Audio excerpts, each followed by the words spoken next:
Halo,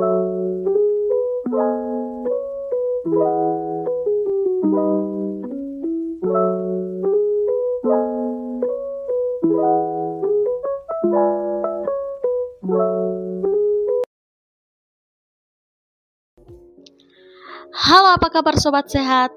Jumpa lagi di podcast Obrolan Seru. Saya Putri, selaku host pada hari ini akan menemani sobat sehat semua dengan tema mengenal apa itu stunting. Oke, salah satu fokus pemerintah saat ini adalah pencegahan stunting. Nah, upaya ini bertujuan agar anak-anak Indonesia dapat tumbuh dan berkembang secara optimal dan maksimal. Untuk informasi lebih lanjut mengenai stunting, kali ini podcast Obrolan Seru kedatangan narasumber yaitu Halo, saya Megan. Bicara soal stunting, sebagian besar masyarakat mungkin belum memahami apa itu stunting. Nah, kali ini kita akan membahas apa itu stunting, penyebab terjadinya stunting, dan juga upaya untuk mencegah terjadinya stunting. Nah, stunting itu adalah gangguan pertumbuhan dan perkembangan anak akibat kekurangan gizi kronis dan infeksi berulang yang ditandai dengan panjang atau tinggi badannya berada di bawah standar. Ada penyebab utama terjadinya stunting adalah gizi buruk dan kekurangan nutrisi. Berarti jika ada penyebab, berarti ada faktor-faktor yang menyebabkan stunting, yaitu infeksi berulang, sanitasi yang buruk, akses terbatas terhadap air bersih, pendidikan ibu yang rendah, dan kemiskinan. Nah, ada dampak yang terjadi jika seorang anak mengalami stunting. Dampak jangka pendek stunting meliputi penurunan daya tahan tubuh, peningkatan risiko infeksi, dan penurunan kemampuan belajar.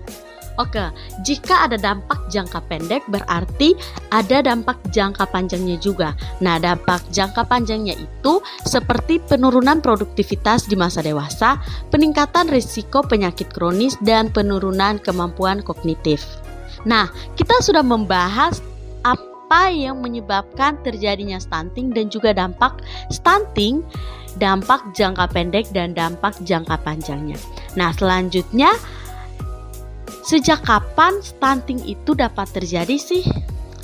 Ya, stunting dapat terjadi mulai dari bayi baru lahir hingga usia 5 tahun. Namun periode kritis terjadinya stunting adalah pada 1000 hari pertama kehidupan, yaitu mulai dari kehamilan hingga usia 2 tahun. Nah, berarti pada periode itu pertumbuhan dan perkembangan anak sangat rentan terhadap kekurangan gizi dan faktor-faktor lain yang dapat menyebabkan stunting. Ya, tentu saja stunting dapat dicegah dengan cara yang pertama, saat masa kehamilan. Disarankan untuk ibu hamil rutin memeriksa kondisi kehamilan ke dokter. Perlu juga memenuhi asupan nutrisi yang baik selama kehamilan. Dan jangan lupa dengan makan makanan sehat dan juga asupan mineral seperti zat besi, asam folat, dan yodium harus tercukupi. Oke, stunting juga dapat dicegah pada saat masih balita, seperti terapkan inisiasi menyusui dini atau IMD. Sesaat setelah bayi lahir, segeralah melakukan IMD agar berhasil menjalankan ASI eksklusif. Dan yang kedua, imunisasi. Perhatikan jadwal imunisasi yang diterapkan oleh pemerintah agar anak terlindungi dari berbagai macam penyakit. Dan yang ketiga, ASI eksklusif. Dan yang ketiga ada ASI eksklusif. ASI eksklusif diberikan sampai anak berusia 6 bulan dan diteruskan dengan MPASI yang sehat dan bergizi. Dan yang terakhir, gaya hidup bersih dan sehat. Terapkan gaya hidup bersih dan sehat seperti mencuci tangan sebelum makan, memastikan air yang diminum merupakan air yang bersih, buang air besar di jamban, sanitasi sehat. Nah, itulah beberapa upaya untuk mencegah terjadinya stunting pada masa kehamilan dan juga masa balita. Demikian obrolan podcast episode kali ini mengenai mengenal apa itu stunting. Sampai jumpa di podcast selanjutnya.